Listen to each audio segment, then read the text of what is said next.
Good morning everyone. मैं सुबह breakfast कर लिया। रोज़ की तरह फिर मैं आज आ गया था कोचिंग। जब मैं पढ़ने के लिए बैठा तो मैंने स्टैंड को उठाया। मोबाइल स्टैंड को उठाने के बाद मैंने देखा कि मोबाइल स्टैंड मेरा टूट गया है। कोचिंग के आने के बाद मेरा एक ही काम होता है, सबसे पहले अपने स्टडी टेबल को क्लीन करने के बाद रोज़ की तरह मैं फिर से वोकेबलरी का रिवीजन करता हूँ। वोकेबलरी की मीनिंग को रिवीजन करने के बाद मुझे बुक से 10 मीनिंग को लर्न करना होता है, तो मैं 10 मीनिंग जो मीनिंग मैंने लर्न किया उसको लिखने के लिए बुक से जो मीनिंग याद किया उसको मैंने कॉपी में नोट डाउन। वोकेबलरी की क्लास करने के बाद मुझे कुछ पैसों की आवश्यकता थी, तो मैं एटीएम चला गया। एटीएम से मैंने पैसे निकाल लिए। तो कल जनरल नॉलेज में मैंने सभी धर्मों के बारे में पढ़ लिया था। कल मेरा यहाँ तक ईसाई धर्म और ये पारसी धर्म तक हो चुका था।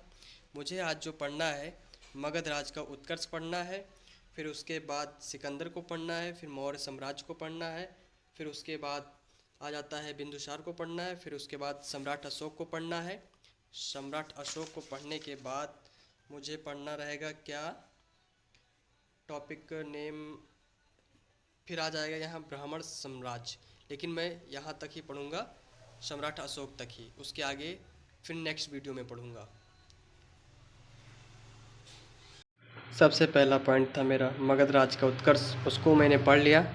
फिर उसके बाद था सिकंदर को मैंने पढ़ लिया। सिकंदर को पढ़ने के बाद आ गया मौर्य साम्राज्य। तो मौर्य साम्राज्य में मैंने सबसे पहले बिंदुसार को पढ़ा, फिर उसके बाद अशोक को पढ़ा। अशोक को पढ़ने के बाद मैंने पूरा मौर्य साम्राज्य के बारे में पढ़ा। फिर उसके साथ साथ देख लीजिए, यहाँ तक मेरा लास्ट था, तो मैंने यहाँ तक पढ़ लिया। और इसके बाद क्या है, ब्राह्मण साम्राज्य, इसको मैं कल पढ़ूँगा।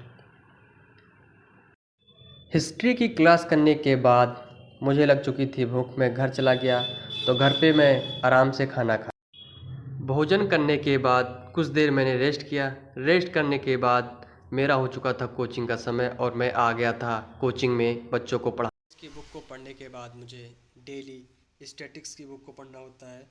तो स्टैटिक्स की बुक में आज मेरा चैप्टर था भारत के राष्ट्रीय उद्यान, पक्षी अभयारण्य, टाइगर रिजर्व, रामसर साइट एवं जैवमंडल क्षेत्र, जो कि ये ऊपर लिखा हुआ आप देख सकते हैं। आज का मेरा टॉपिक ये था। उसमें मेन राष्ट्रीय उद्यान क्या है, पक्षी अभयारण्य क्या है, टाइगर रिजर्व क्या है, रामसर साइट एवं जैवमंडल क्षेत्र क्या क्या है, उसको मुझे आज पढ़ना है। तो इस वीडियो में मैं आज पूरा इस चैप्टर को कंप्लीट करके फिर नेक्स्ट डे दूसरा चैप्टर कंप्लीट करूँगा। आप देख सकते हैं कि कितना चैप्टर है, इस चैप्टर में कितने पेज हैं। ये पूरा पेज है, फिर ये पूरा है, उसके बाद ये पूरा है, एक पेज मैंने छोड़ दिया, ये भी पूरा है। ये भारत के टाइगर रिजर्व, और फिर लास्ट पॉइंट है क्या, भारत के प्रमुख रामसर साइट। इसको पढ़ने के बाद मेरा चैप्टर हो जाएगा एक कंप्लीट।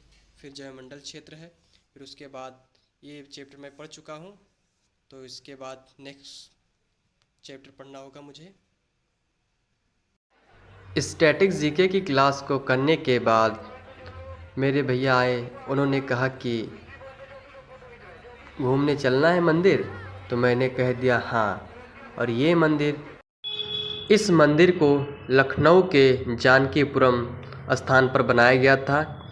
इस मंदिर के अंदर का नज़ारा इस प्रकार से था, आप सभी लोग देख सकते हैं कि ये प्रेम मंदिर के नाम से जाना गया है। इसको थर्माकोल से बना। टाइम था 10:12 हो चुके थे, तो मैं अब घर निकलने वाला हूँ। और इसके बाद घर पे जाने के बाद डिनर करूँगा। डिनर करने के बाद कुछ देर पढ़ूँगा, फिर उसके बाद सो जाऊँगा। तो कल फिर मिलते हैं आपसे नेक्स्ट वीडियो में। तब तक आप सभी को मेरी तरफ से गुड नाइट, शुभ रात्रि।